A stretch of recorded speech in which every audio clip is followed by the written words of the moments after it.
disampaikan oleh ketua koperasi bisa mencapai 300 ton kalau sedang ramai.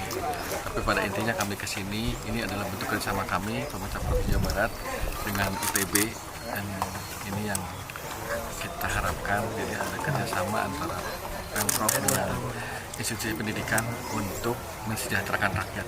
Dan tadi kan dilihat ada cold storage untuk 3 ton, ini juga diakui Pak Ketua KUD sangat bermanfaat karena membantu nelayan untuk menyimpan hasil produknya.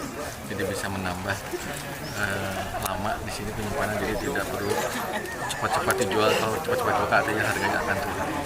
Yang penting adalah kerjasama kami dengan ITB, dan ini nanti juga kami akan bantu untuk mereplikasi mungkin dengan perusahaan swasta, dengan CSA atau dengan Pak Kadis akan ke Kementerian Kelautan untuk barangkali bisa dibantu lagi agar lebih banyak lagi. Dan yang penting adalah KUD tersebut tidak perlu mengeluarkan biaya lagi, jadi penghematannya banyak sekali untuk listrik, tidak ada lagi pengeluaran. Jadi akan berpengaruh baik untuk rantai industri perikanan, Pak? Ya, sangat baik, dan juga meringankan para nelayan dan juga koperasi. Saat ini baru satu yang aja? Baru satu ya. Saya rasa ini cukup baik untuk ditiru tempat lain, direplikasi. Selain itu Pak, aspirasi dari nelayan tadi yang disampaikan apa saja Pak? Tadi nelayan tadi kan tempat dari ketua koperasi minta kalau di tempat pengeringannya itu mungkin ada atapnya, nanti coba kami pikirkan seperti apa. Dan juga di jalan kalau jalan kan sama dengan semangatnya Pak Gubernur terpilih, kami juga sampaikan melalui Pak Kadis. Ya, Pak Wakil Rektor. Ada yang mau sampaikan Pak terkait? Ya, tentu kami dari ITB sangat senang bisa bekerjasama dengan Pemprov membantu berbagai masalah-masalah real ya. Jadi berbagai penelitian yang dilakukan di ITB kami berharap bisa locally relevant, bisa betul-betul bermanfaat di masyarakat, dan ini salah satu contohnya sudah kita lakukan pembuatan cold storage mobile berbasis solar cell.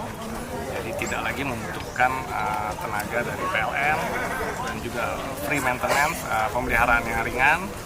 Tadi juga sudah dilakukan training untuk para pengelola di sini. Jadi harapannya bagaimana yang disampaikan oleh Pak Gubernur, ini bisa betul-betul meringankan masyarakat, dan di akhir bisa meningkatkan kesejahteraan masyarakat di sini melalui teknologi yang kami kembangkan di ITB. Pengembangan ke depan akan seperti apa Pak? Tadi juga disampaikan, jadi sebenarnya ini kan baru contoh ya, satu pilot. Jadi harapannya kalau ada nanti pihak-pihak CSR, swasta yang ingin membantu, atau juga operasi nelayan barangkali yang memang sudah cukup besar ingin membuat, kita tentu bersedia membantu bersama-sama dengan Pemprov untuk membuat pilot-pilot yang lain, dan ini juga bisa dikembangkan dengan model-model yang lain, misalnya yang statis tentu lebih murah ya Pak Gubernur, tidak setinggi yang sekarang, tetapi intinya teknologi-teknologi yang untuk penyimpanan ikan kita bisa kembangkan di berbagai wilayah yang ada di Jawa Barat.